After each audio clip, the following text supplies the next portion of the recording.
BJP দলৰ slogan আছিলে মেহেংগা হটায়েংগে, মূল্য বৃদ্ধি ৰোধ কৰিম। এইটোৱে আছিলে তেওঁলোকৰ দলৰ আটাইতকৈ ডাঙৰ শ্লোগান।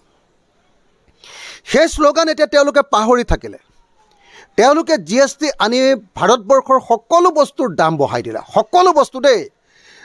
আৰু প্ৰথম অৱস্থাত GSTৰ ওপৰত খাদ্যবস্তুৰ ওপৰত GST লগোৱা নাছিলে। সকলোৱে জানে যে টেক্স খাদ্যবস্তুৰ ওপৰত নালাগে। একদম অত্যাৱশ্যকীয় যিবিলাক সামগ্ৰী সেইবিলাকৰ ওপৰত টেক্স যিমানেই কম হ'ব সিমানেই জাতিটো বাচি থাকিব। সেইকাৰণে পেট্ৰল ডিজেলৰ ওপৰত আগতে আপোনালোকে জানে যে টেক্স নাছিলে, ছাবচিডি আছিলে, অইল পুল আছিলে, এইবিলাক ব্যৱস্থা আছিলে। এওঁলোকৰ দিনত কি কৰিলে, কোম্পেনীৰ ওপৰত বস্তুৰ উঠা নমা নিৰ্ভৰ কৰি পেলালে। আৰু সেইটোৱে নহয়, এক্সাইজ ডিউটি ইমান বঢ়াই দিলে যে পেট্ৰল ডিজেলৰ দাম বাঢ়ি যোৱাৰ কাৰণে সকলো বস্তুৰ মূল্য বৃদ্ধি হৈ গ'ল। আজিৰ দিনটোত আপোনালোকে দেখিছে যে ভগা গাড়ী, ছেকেণ্ড হেণ্ড গাড়ী এখন বিক্ৰী কৰোঁতে 18% আপুনি GST লগাইছে। মানুহ চলিব ক'ত, আপোনালোকে নিজে কওক। আজিৰ দিনটোত আপোনালোকে সকলোৱে দেখিছে যে নিমখৰ ওপৰত 5% GST লগাই দিছে।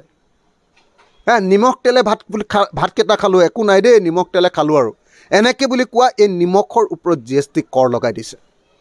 খাজনা আমি 5 টকা দি আছিলোঁ, সেই খাজনা এতিয়া মিনিমাম 100 টকাৰ পৰা এতিয়া আৰম্ভ হয়। খাজনা, মাটিৰ খাজনা। এওঁৰ দিনত সকলো বস্তু, গেছ চিলিণ্ডাৰ এটা 414 টকাত আমি কংগ্ৰেছ চৰকাৰৰ দিনত কিনি আছিলোঁ, এতিয়া 1152 টকা গেছ চিলিণ্ডাৰৰ দাম কৰি পেলালে। সকলো বস্তুৰ মূল্য ইমান বঢ়াইছে যে মানুহ কোনোপধ্যে জীয়াই থাকিব নোৱাৰে। এফালেদি আমি দেখিছোঁ যে সকলোৱে ইনকাম টেক্স দিছোঁ, ইনকাম টেক্স, আমাৰ আয়ৰ ওপৰত টেক্স দিছোঁ। তাৰপিছত আকৌ সেই একেটা ইনকামৰ ওপৰত গাড়ী এখন কিনিছোঁ, গাড়ীখনৰ ওপৰতো কিমান টেক্স আপোনালোকে দেখিছে, কিমান টেক্স।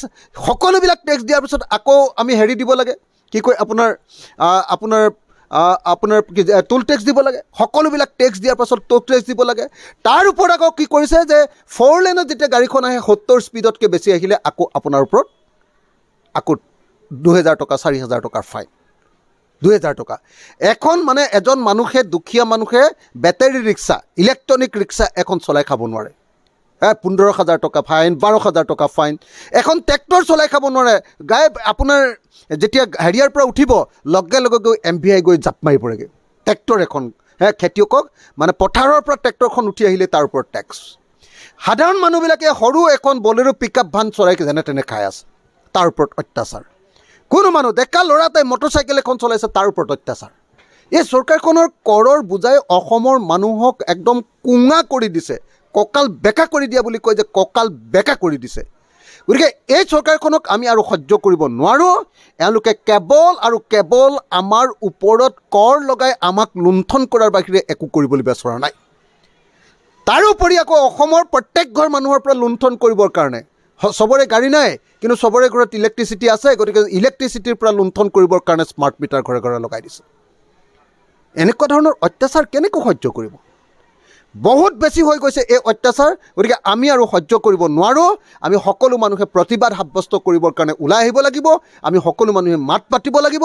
সকলো মানুহে ইয়াৰ বিৰুদ্ধে প্ৰতিবাদ সাব্যস্ত কৰিব লাগিব। GSTৰ ওপৰত, GSTৰ যিটো উপদ্ৰৱ হৈছে, চব বস্তুৰ ওপৰত GST আৰু চব বস্তুৰ ওপৰত GST লগোৱাৰ কাৰণে চব বস্তুৰ দাম বাঢ়ি গৈছে গ'ল।